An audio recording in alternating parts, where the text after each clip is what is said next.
Witam Państwa, nazywam się Ewa Gierula, jestem dyplomowanym dietetykiem holistycznym i psychodietetykiem, a także autorką książek Poradnika Zdrowe Dzieci, książki popularno-naukowej Żywność a zdrowie człowieka, a także książki kucharskiej i poradnika Zdrowa Rodzina.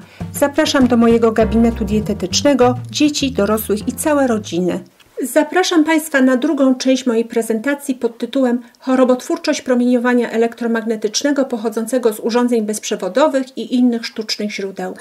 Dzisiaj opowiemy sobie o ogólnym wpływie tego promieniowania na organizm. Przede wszystkim chciałabym zacząć od tego, że nasz organizm to urządzenie elektryczne i podstawą naszego życia jest różnica potencjałów. Zaraz wyjaśnię to już bardziej szczegółowo. Tutaj, jak widzimy na obrazku, rzecz, która jest nam dobrze znana, a mianowicie to, że jeżeli pójdziemy do kardiologa, możemy liczyć na takie badanie jak EKG i otrzymać wykres, który będzie przedstawiał czynność bioelektryczną naszego serca. Natomiast mało kto zdaje sobie sprawę, że przebiegi prądów występują nie tylko w sercu, ale w każdym innym organie i w każdej komórce naszego ciała. I w związku z tym, ponieważ jesteśmy urządzeniami elektrycznymi, można założyć, że możemy działać jak anteny i rejestrować pola elektryczne, magnetyczne, elektromagnetyczne, które są w naszym otoczeniu. I to dzieje się na pewno dlatego, że część z tych pól należy do natury i od zawsze istniała i nasze organizmy są do nich przystosowane. Natomiast też w ostatnich latach coraz bardziej intensyfikuje się pole elektromagnetyczne generowane przez sztuczne źródła. I to oczywiście też nie pozostaje bez wpływu na nasze organizmy. Tak tytułem wyjaśnienia, oczywiście te prądy, które w nas są, od których zależne jest nasze życie, od których zależy bicie naszego serca, praca mózgu, to są oczywiście o wiele mniejsze prądy niż prąd, z którym mamy do czynienia w przypadku zwykłych urządzeń elektrycznych.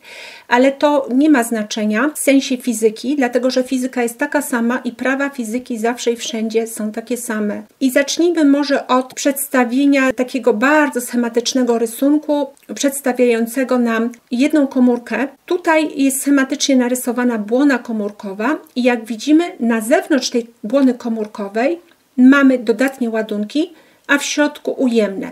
To jest bardzo schematyczny rysunek, dlatego że tak naprawdę po obu stronach komórki występują cząstki naładowane dodatnio i ujemne, z tym, że bilans tych ładunków jest taki, że wewnątrz komórki mamy więcej elektronów, bo to elektrony są tymi elementami odpowiedzialnymi za ujemne naładowanie środowiska, a na zewnątrz bilans jest taki, że tych elektronów jest mniej względem tego środowiska wewnętrznego komórki.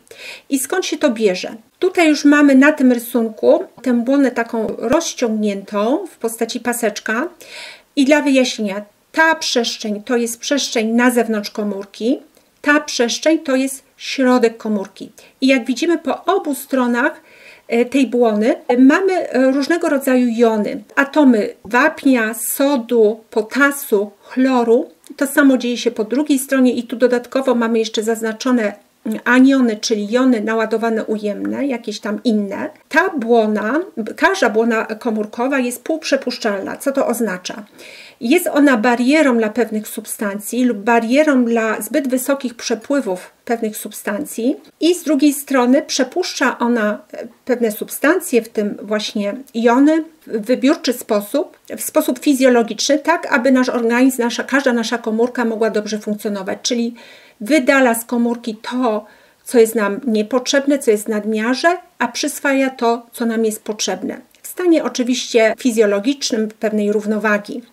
I ta równowaga może być czasami naruszona. I jak tu widzimy, jakbyśmy sobie zsumowali te plusiki i minusy po tej stronie i po tej, to wyszłoby nam, że w tym stanie polaryzacji tej błony, bo o tym tutaj mówimy, tak jak na poprzednim rysunku, te plusy i minusy oznaczały polaryzację błony komórkowej, więc jakbyśmy sobie to sumowali, to tu by nam wyszedł ładunek sumarycznie ujemny względem tego ładunku, tu sumarycznie wyszłoby nam na plus. I teraz tak, tu mamy zaznaczone takie kanały, przez które mogą poszczególne jony przepływać i one nie zawsze mogą przez te kanały przepływać. Czasami te kanały się bardziej otwierają, czasami mniej.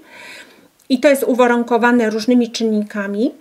I tak na przykład jony dodatnio naładowane z podwójnym plusem, jony wapnia, przechodzą sobie, akurat tutaj nie ma kanałów dla jonu wapnia narysowanych, ale one tam też istnieją, no tu na tym rysunku tego nie ma, ale jony sodu dodatnio naładowane z jednym plusem przechodzą sobie przez te niebieskie kanaliki w tę stronę i w drugą stronę. O, tu mamy jeden jon sodu. W zależności od sytuacji. Jony chloru przechodzą sobie przez swoje osobne kanały. Te kanały to są twory białkowe, które albo się zamykają, albo otwierają bardziej lub mniej otwierają, są bardziej lub mniej przepuszczalne. I jony potasu dodatnio naładowane przechodzą sobie przez zielone kanaliki w jedną i w drugą stronę. I jeżeli dojdzie do przemieszczenia tych ładunków w jedną bądź drugą stronę, bądź równocześnie, dojdzie do zmiany tej różnicy potencjałów. I w związku z tą zmianą dojdzie do pewnych zjawisk biologicznych w komórce i na zewnątrz komórki. Dlaczego opowiadam Państwu o przepływie jonów przez błonę komórkową? Jak to się ma do promieniowania elektromagnetycznego? Otóż promieniowanie elektromagnetyczne wpływa na przepływ jonów przede wszystkim wapnia przez błonę komórkową. Może też wpływać na inne jony, ale o tym opowiem w dalszej części dzisiejszej prezentacji. Tutaj mamy przykład, jak taki przebieg elektryczny, zmiana tego potencjału, tego napięcia, tej różnicy w ilości ładunków ujemnych po jednej i po drugiej stronie wygląda w przypadku kardiomiocytu, czyli komórki serca. Tutaj mamy przedstawione to napięcie w milivoltach, czyli to jest bardzo małe napięcie w stosunku do porównaniu do zwykłych urządzeń elektrycznych. Niemniej to ma ogromne znaczenie, te małe różnice mają ogromne znaczenie już dla pracy komórki serca i dla całego serca. Tutaj mamy oś czasu wyrażoną w milisekundach, tak dla uzmysłowienia sobie, z czym mamy tu do czynienia. I tutaj wraz z upływem czasu, jak widzimy, ten potencjał tej błony się zmienia. Czyli ta różnica między ilością ładunków ujemnych po jednej i po drugiej stronie. I w związku z tą zmianą tej różnicy otwierają się poszczególne kanały dla poszczególnych tutaj pierwiastków. I dla sodu, na przykład tu na poziomie zaznaczonym jako 0, otwierają się kanał dla sodu. Tutaj na poziomie 1 czyli przy innego rodzaju już napięcia kanały sodowe się zamykają. To samo dzieje się później w kolejnych fazach dla kanałów wapniowych i potasowych. To P tutaj oznacza przepuszczalność przez błonę dla poszczególnych jonów. Strzałki oznaczają w dół, że taki kanał się zamyka, w górę, że się otwiera. I jakie to ma znaczenie dla pracy serca? Tak w bardzo dużym uproszczeniu, nie chciałabym Państwa zanudzać technikaliami. Jeżeli ten potencjał błonowy osiągnie minus 90 mV, to mamy do czynienia z tak zwanym potencjałem spoczynkowym kardiomiocytu i przy tym potencjale serce ma największą pobudliwość, to znaczy jest gotowe do takiej najbardziej gotowe do reakcji na bodziec. I przy tych minus 90 mV mówimy o tym, że akumulator, tak w cudzysłowie oczywiście, tego kardiomiocytu jest najbardziej naładowany. Jest najwięcej energii, jest największy potencjał do tego, żeby przepłynął prąd. Co się dzieje dalej? To napięcie wraz z upływem czasu spada. Skutek przemieszczania się jonów przez tą błonę, czyli tego zjawiska, o którym mówiłam przy poprzedniej planszy, i dochodzi do depolaryzacji błony, czyli zmniejszenia się tej różnicy między ujemnymi ładunkami po obu stronach błony i dochodzi skutek tego do skurczu serca i do rozładowania akumulatora. W ostatnim etapie dochodzi do repolaryzacji błony, czyli ponownego naładowania się akumulatora aż do poziomu minus 90 mV. I teraz tak, co sprawia, taka ciekawostka techniczna, mam nadzieję, że nie będę zanudzać, co sprawia, że na początku ten potencjał z tych minus 90 mV spada, zmniejsza się. Jest to kwestia chemii i kwestia fizyki. W sensie chemicznym jony danego pierwiastka chcą przemieścić się tam, gdzie jest ich mniej. Czyli jeżeli jest ich więcej po jednej stronie błony i mniej po drugiej, one naturalnie będą się drogą dyfuzji pchały tam, gdzie jest ich mniej. I to jest taki tak zwany gradient chemiczny, gradient stężenia jonów. I to jest jakby jedna z rodzajów sił, które je pcha, mobilizuje do tego, żeby zmieniły położenie i to z kolei przyczynia się do zmiany polaryzacji błony. Druga taka siła to jest właśnie różnica tych ładunków, czyli jony dodatnie będą się pchały tam, gdzie jest środowisko bardziej ujemne, bo w naturze jest tak, że te cząstki o różnych naładowaniach się przyciągają i dochodzi do jakby wyzerowania potencjału. Natomiast co sprawia, że ponownie nam się akumulator ładuje, czyli te jony z powrotem wracają na swoje miejsca pomimo gradientu stężeń i pomimo gradientu tego elektrycznego. To jest bardzo ciekawa rzecz, to jest energia, którą produkuje każda z naszych komórek w mitochondriach i wysyła tę energię w postaci takich przewoźników, paczuszek, które się nazywają ATP. I właśnie te paczuszki energii zasilają nam ten cały system, powodując, że te jony wypychane są z powrotem w swoje miejsca i powodują ponowną polaryzację błony, czyli znowu się akumulator ładuje i to nam daje siłę do kolejnego skurczu serca. Ja może zbyt bardzo się rozdrabniam, ale chciałabym Państwu właśnie uzmysłowić, jak wpływ tych malutkich prądów jest ważny do tego, abyśmy mogli w ogóle zachować życie, aby pracowało nasze serce. I komórki, które najbardziej reagują, są najbardziej takie pobudliwe, czyli gotowe do takich reakcji na różne bodźce w postaci skurczu, impulsu również elektrycznego, tak można powiedzieć, to są komórki mięśniowe, w tym komórki mięśnia sercowego, jak również komórki nerwowe. I tutaj mamy ilustrację komórki nerwowej. I to jest tak zwany neuron, czyli komórka nerwowa. Ona jest bardzo charakterystyczna. Tutaj ma jądro i tu ma najdłuższą swoją wypustkę, która się nazywa aksonem. I tutaj ma synapsy, które dochodzą do docelowego miejsca, gdzie ma być przekazany impuls elektryczny. Tutaj mamy rozszerzenie tego fragmentu zwanego aksonem i proszę zobaczyć, tutaj również mamy polaryzację błony, z tym, że w przypadku komórki nerwowej ta maksymalna polaryzacja wynosi, ta różnica potencjału wynosi minus 70 mV.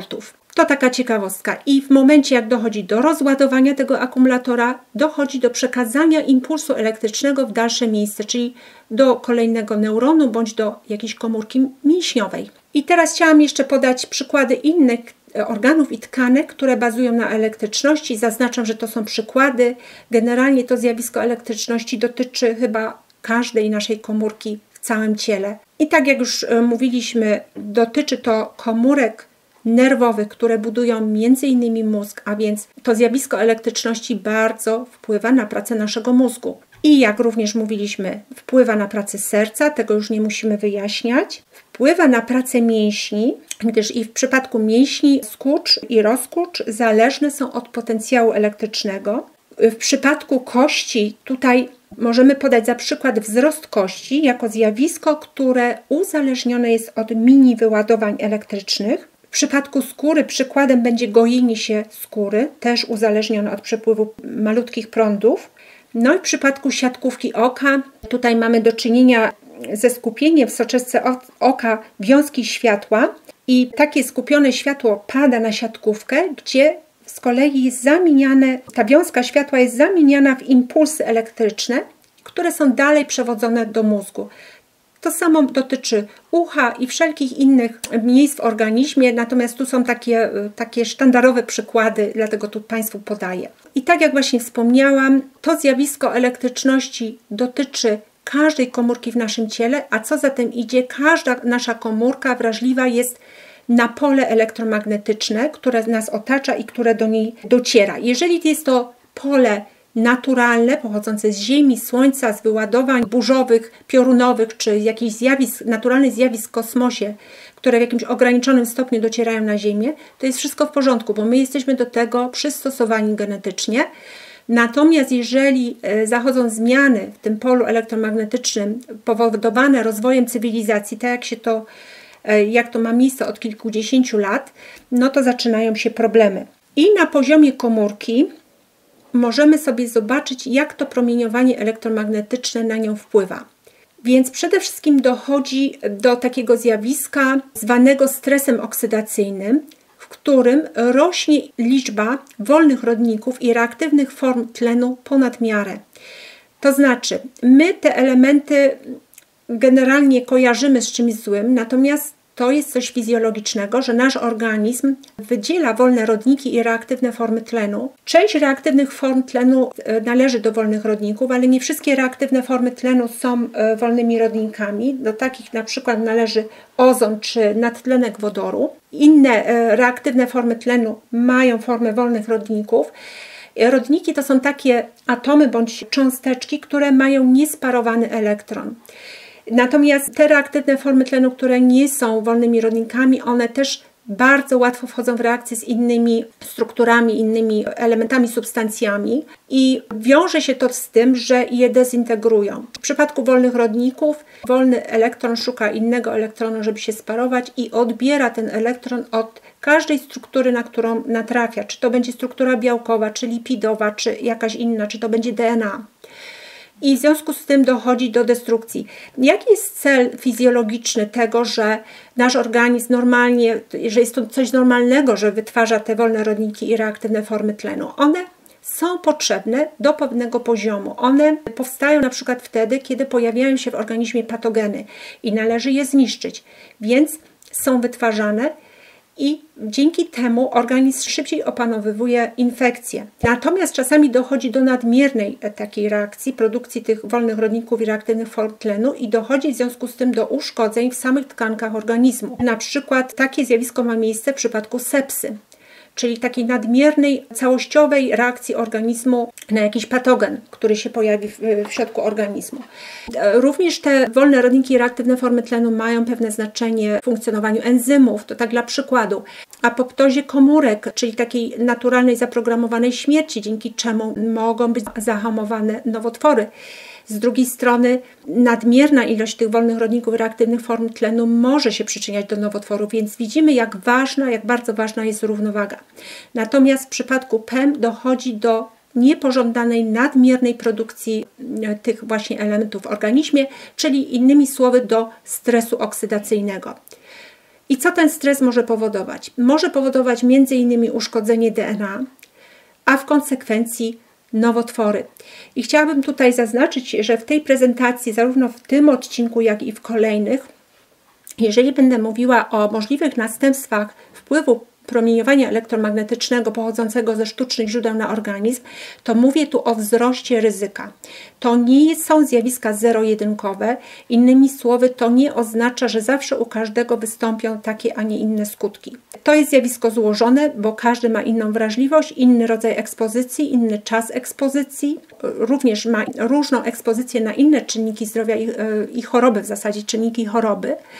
Więc to nie jest zero-jedynkowe, natomiast co jest pewne, że wzrasta ryzyko wystąpienia zjawisk, o których tutaj mówię.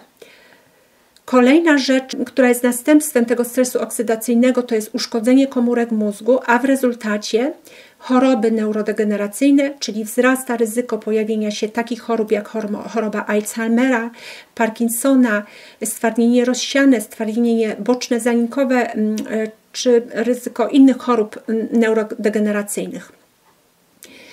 Dochodzi do dezintegracji błon komórkowych, które mają budowę lipidową, są zbudowane z lipidów i tak jak już wspomniałam, po prostu dochodzi do uszkodzenia tych lipidów przez te niejako agresywne cząsteczki. I w następstwie tego może dojść do rozmaitych stanów zapalnych w organizmie, związanych z tym, że te błony są uszkodzone. Kolejne następstwo to przyspieszone starzenie się, które poniekąd też jest związane z uszkodzeniem DNA, ale o tym później. Kolejne następstwo możliwe, bo tych następstw z całą pewnością jest więcej, tylko tutaj tak chciałam schematycznie i w sposób bardzo uproszczony przedstawić problem. Wskutek stresu oksydacyjnego dochodzi do uszkodzenia komórek mięśniowych, w tym komórek mięśnia sercowego. No i w rezultacie wzrasta ryzyko chorób sercowo-naczyniowych. Tutaj nie chodzi tylko o serce, ale również o naczynia, które są bardzo umięśnione. W przekroju naczyń krwionośnych widzimy warstwę mięśni, które sprawiają, że te naczynia się obkurczają lub rozluźniają, więc mięśnie mają bardzo duży wpływ na układ naczyniowy. I chciałam też zaznaczyć tutaj, że czas wpływu tego negatywnego promieniowania elektromagnetycznego pochodzącego z rozmaitych urządzeń nie ogranicza się tylko do czasu korzystania z tych urządzeń, ale on się przedłuża na czas po ekspozycji, czyli jeszcze w jakimś czasie po tej ekspozycji ten stres oksydacyjny jest kontynuowany, no i pochodne zjawiska. Chciałam jeszcze zwrócić uwagę na ten element, który już był poruszony w poprzedniej planszy, a mianowicie uszkodzenie DNA wskutek promieniowania elektromagnetycznego. Tak dla podsumowania, to uszkodzenie DNA może skutkować nowotworem, tak jak już o tym mówiliśmy, może przyspieszać starzenie się organizmu, przyczynia się do chorób neurodegeneracyjnych, zmniejsza płodność człowieka, o tym będziemy mówić w przyszłych odcinkach mojej prezentacji, zmniejsza odporność organizmu, wpływa na powstawanie chorób serca i przyczynia się do pojawienia się zespołu metabolicznego, czyli takiego stanu organizmu, który sprzyja pewnym zaburzeniom zdrowotnym i pewnym chorobom, takim jak insulinooporność, otyłość brzuszna, choroby serca, cukrzyca typu 2, miażdżyca, nadciśnienie itd.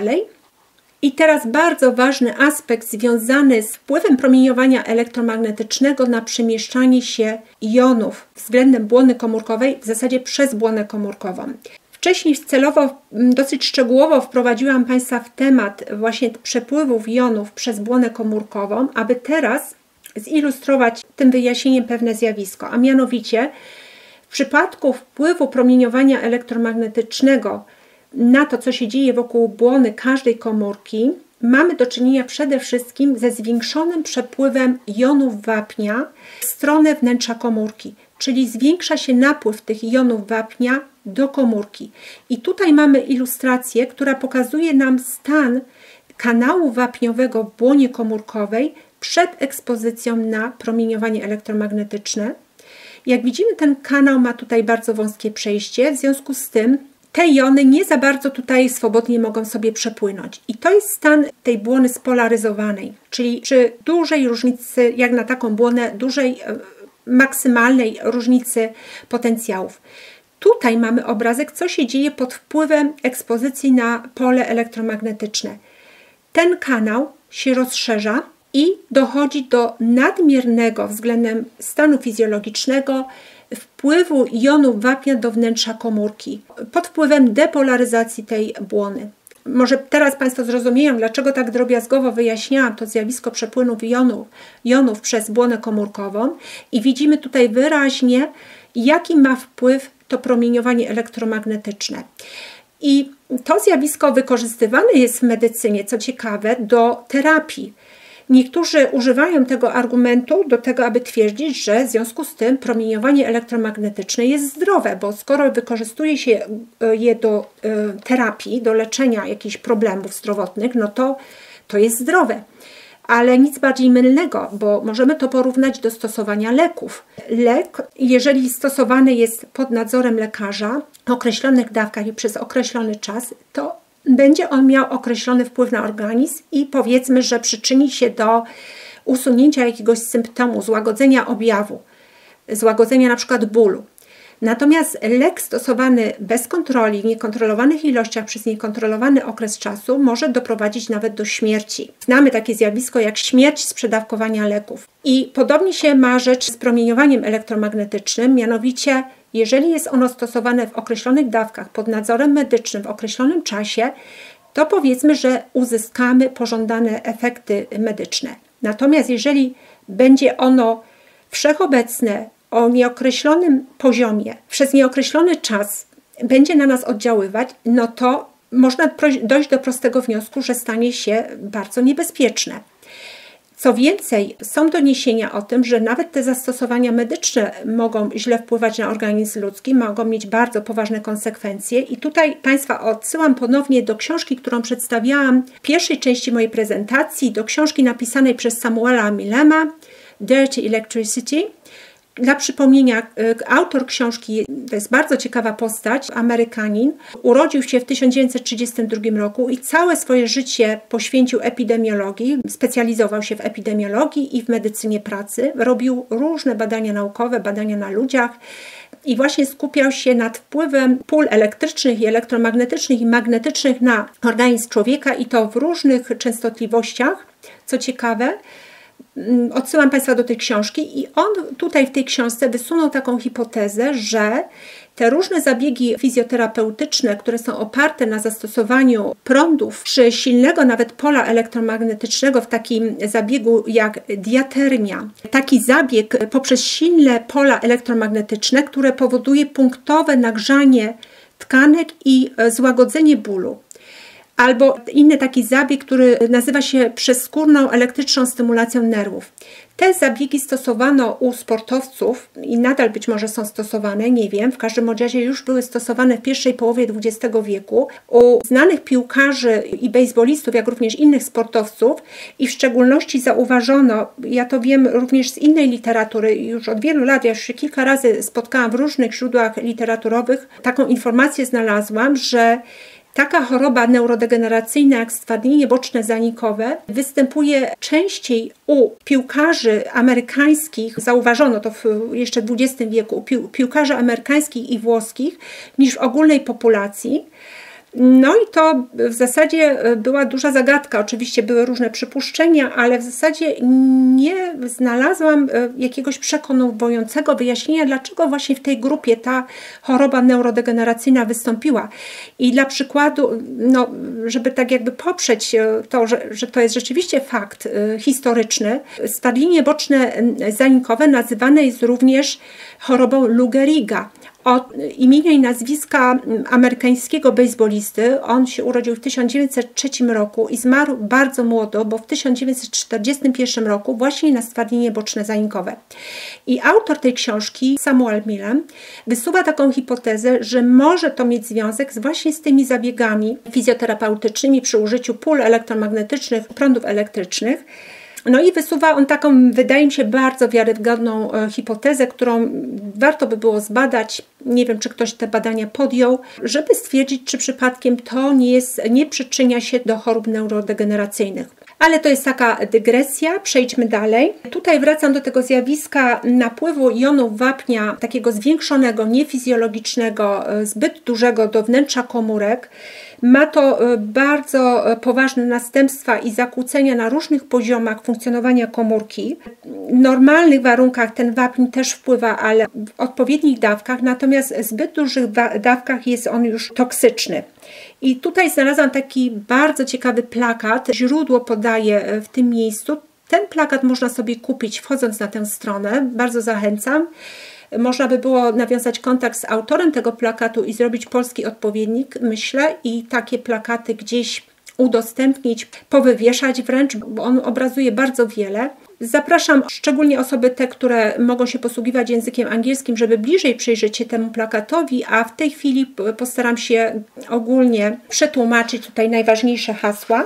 Proszę zobaczyć, tutaj mamy komórkę z błoną komórkową i tutaj zaznaczony zwiększony napływ jonów wapnia do wnętrza komórki pod wpływem działania pola elektromagnetycznego i pokazane są następstwa tego.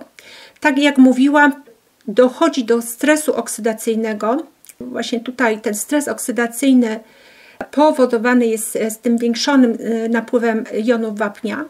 Z kolei stres oksydacyjny prowadzi do dezintegracji różnych struktur i białkowych, tutaj mamy zaznaczone, a to wiąże się z dezintegracją enzymów, receptorów, innych struktur w komórce, które mają charakter białkowy. Tak, właśnie też receptory mogą być białkowe, enzymy są białkowe, więc stąd się to bierze i tutaj z kolei są niszczone struktury lipidowe, czyli lipidy, które budują nam błonę komórkową, a ona ma bardzo ważne znaczenie, bo z jednej strony jest barierą dla niepożądanych substancji, a z drugiej strony przepuszcza pożądane substancje, bądź wypuszcza te, które nie są potrzebne komórce, więc jest błoną półprzepuszczalną.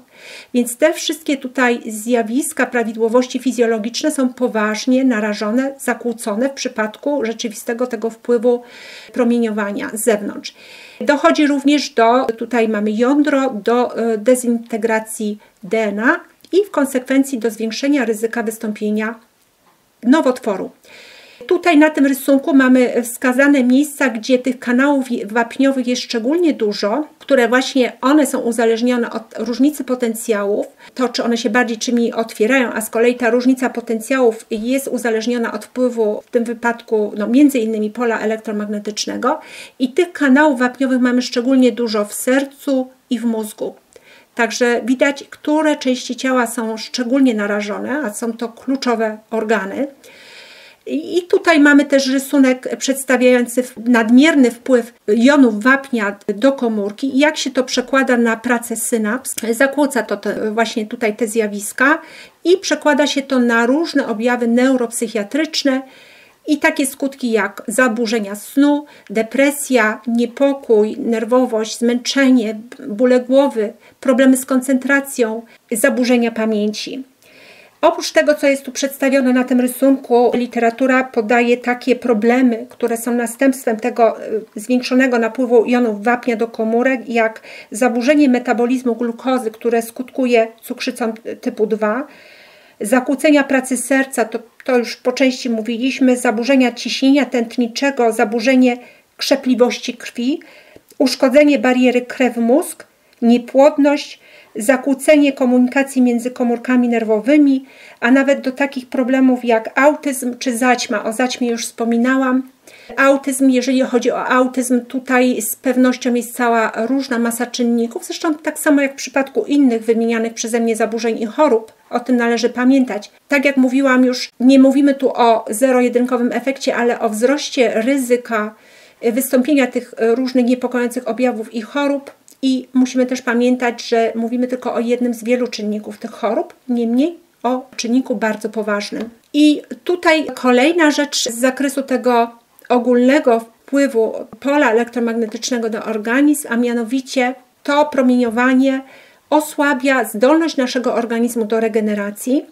No i tutaj też musimy mieć na uwadze, że regeneracja następuje przede wszystkim w czasie, kiedy śpimy, w nocy.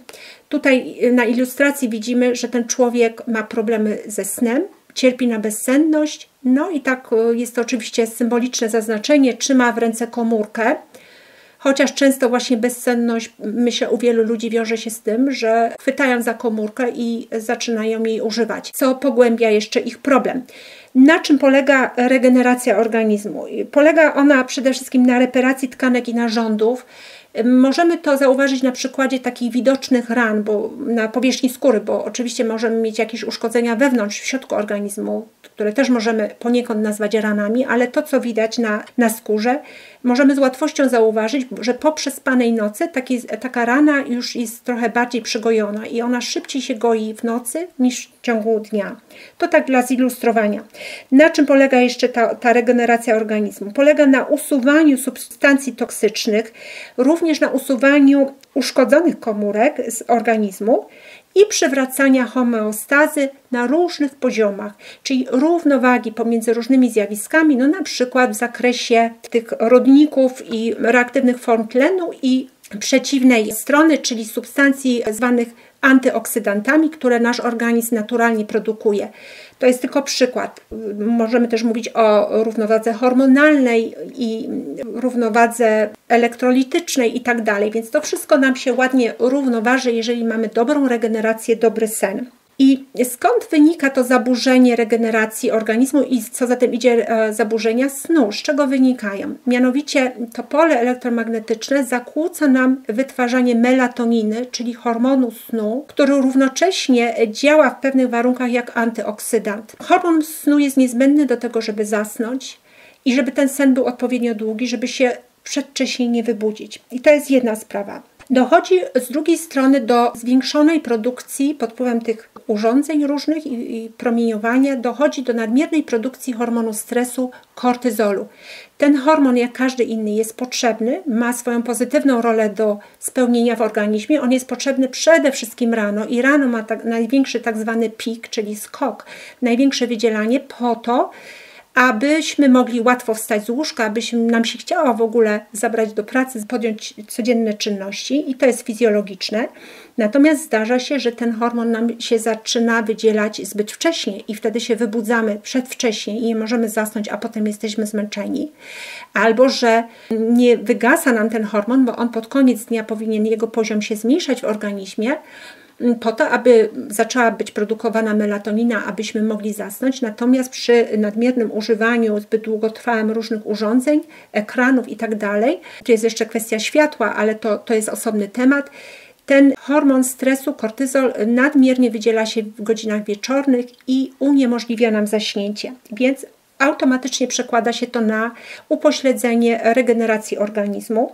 Dochodzi również do takiego zjawiska, już niezależnie od snu, że pod wpływem promieniowania zlepiają nam się czerwone krwinki, a jak wiemy ze szkoły podstawowej, są to elementy krwi, które uczestniczą w transporcie tlenu do komórek z płuc, a więc są odpowiedzialne za natlenienie całego organizmu.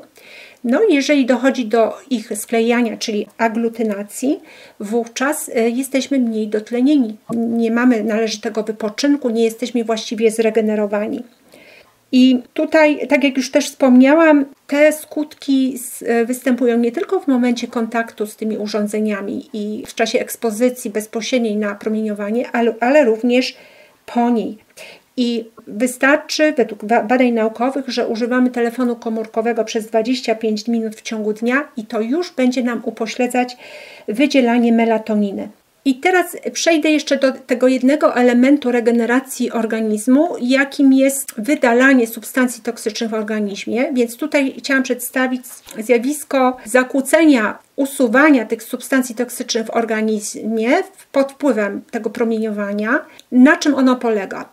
Przede wszystkim musimy tutaj pomyśleć o organach, głównych organach, które są odpowiedzialne za eliminację substancji toksycznych z organizmu. To z jednej strony, a z drugiej strony o barierach, których mamy kilka w organizmie, które są takimi bramkami, barierami dla tych substancji toksycznych, aby nie przedostały się one tam, gdzie już by naprawdę mogły zaszkodzić.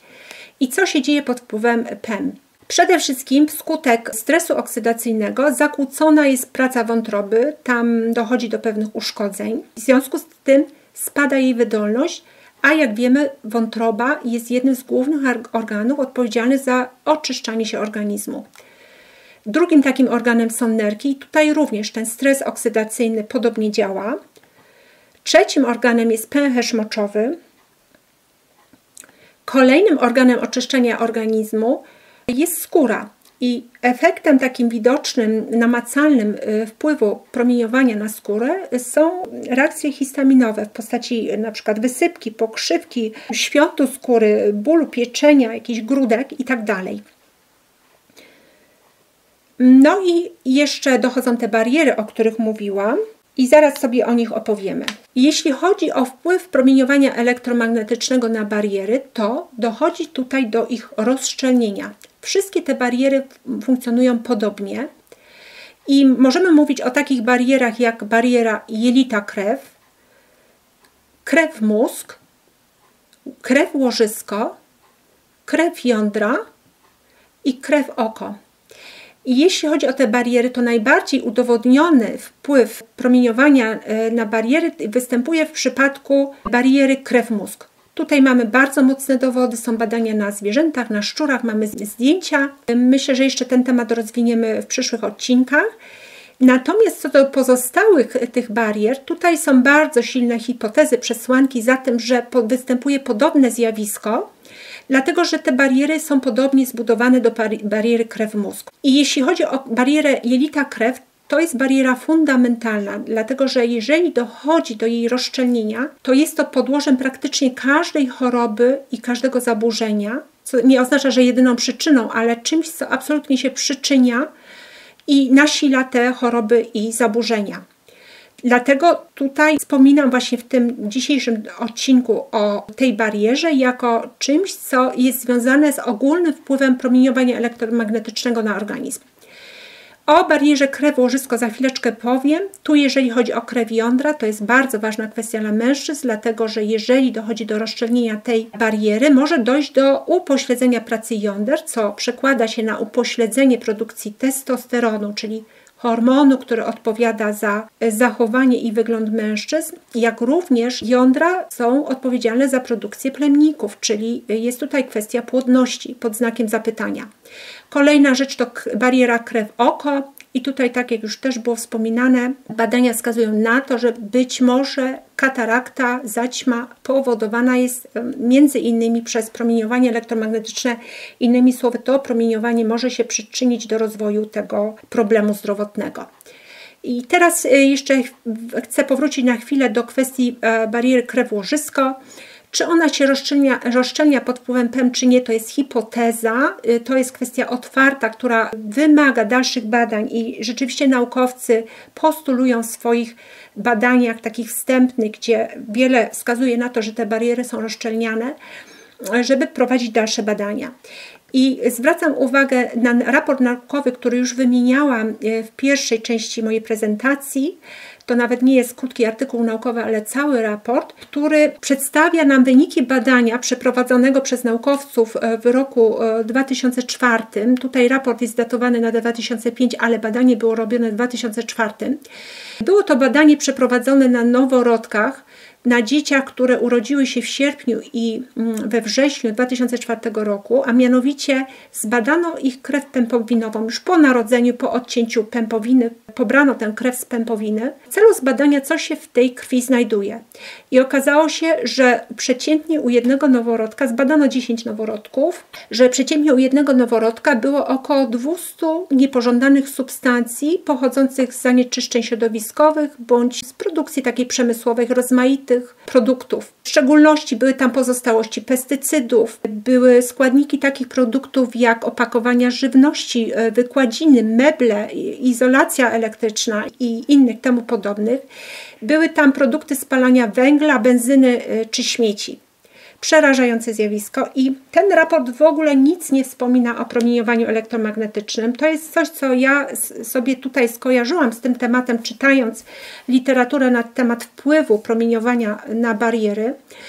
I tak sobie sama się zastanawiam, czy przypadkiem właśnie ten czynnik promieniowania elektromagnetycznego nie przyczynia się do tego stanu rzeczy, że ta bariera krew-łożysko przestaje działać. Autorzy tego raportu twierdzą, było tam takie stwierdzenie, nie wiem, czy ja je dobrze interpretuję, bo już w tej chwili dokładnie nie pamiętam, ale była tam taka sugestia, że medycyna się pomyliła, że dotychczas myślała, że ta bariera krew-łożysko jest szczelna, a tu wykazano, że nie jest szczelna, że pomyliliśmy się. Ja nie jestem pewna, czy to nie jest zbyt szybki wniosek, dlatego że bariery są po to, żeby coś chronić, w tym wypadku dzieciątko. I to jest oczywiste, że taki cel natura na pewno miałaby, żeby chronić małe dziecko i że ta bariera do pewnego momentu istniała, a czynniki cywilizacyjne, takie jak między innymi promieniowanie elektromagnetyczne, doprowadzają do jej rozszczelnienia. Więc temat jest otwarty. Polecam, aby się nim zainteresować. Szczególnie tutaj apeluję do naukowców, ludzi, którzy się tym interesują i mogą coś działać zawodowo w tym względzie, aby się więcej dowiedzieć. I to wszystko na dzisiaj. Jak Państwo widzą, zajmuję się obecnie tematem wpływu promieniowania elektromagnetycznego na zdrowie ludzkie, pomimo że jestem dietetykiem i wydawałoby się, że powinnam skupić się tylko na wpływie odżywiania na zdrowie człowieka. Natomiast dochodzę do wniosku i już dawno zaczęłam dochodzić do wniosku, bo już w czasie, kiedy pisałam moją pierwszą książkę Zdrowe dzieci, a skończyłam ją pisać w 2016 roku, już wtedy założyłam, że musimy brać pod uwagę, chcąc pomóc osobie chorej, bądź pomóc osobie, która chce działać profilaktycznie i nie zachorować, musimy brać pod uwagę nie tylko czynnik diety, pomimo że on jest niezmiernie ważny i to jest, bym powiedziała, punkt wyjścia, żeby zacząć coś działać w kierunku właśnie zdrowia, wyjścia z choroby, ale żeby być skutecznym, należy wziąć pod uwagę wszystkie inne czynniki zdrowia i między innymi czynnik wpływu promieniowania elektromagnetycznego na nasze zdrowie. Także ja ten temat już od dawna sygnalizowałam. Teraz pochyliłam się nad nim głębiej, ja to już od dawna też planowałam, ale to jest temat ogromny i wymagał pewnego skupienia i czasu i wreszcie udało mi się tego dokonać. No i w związku z tym apeluję do wszystkich dietetyków, jak również pacjentów, aby brać pod uwagę wszystkie czynniki zdrowia, które wpływają na zdrowie, bo tak naprawdę nie ma się kto tym zająć, bo lekarze skupieni są na przepisywaniu leków i nie za bardzo jest komu podjąć te tematy i to jest taka ogromna luka, którą ktoś powinien się zająć. Także tutaj warto na to zwrócić uwagę i jeżeli zgłaszamy się do dietetyka, a on proponuje rozszerzenie swojej porady o te właśnie czynniki pozadietetyczne, to warto poświęcić temu czas, dać temu trochę uwagi i uzbroić się w cierpliwość, bo naprawdę jest duża szansa, że pomożemy sobie w sposób właściwy, skuteczny, szczególnie w przypadku takich drastycznych chorób, które już dotykają nasze dzieci, które mogą rzutować na całe życie. W następnym odcinku chciałabym się skupić na takim zjawisku jak elektrowrażliwość. W skrócie od angielskiego jest to określane jako EHS. Bardzo ciekawe zjawisko, dotyczące tylko części populacji, ale myślę, że wraz z upływem czasu będzie dotyczyć coraz większej liczby ludzi. No i jeszcze, tak już kończąc, jeszcze raz zwracam uwagę na materiały źródłowe, które załączam do wszystkich odcinków mojej prezentacji w takiej samej postaci w opisie do filmu.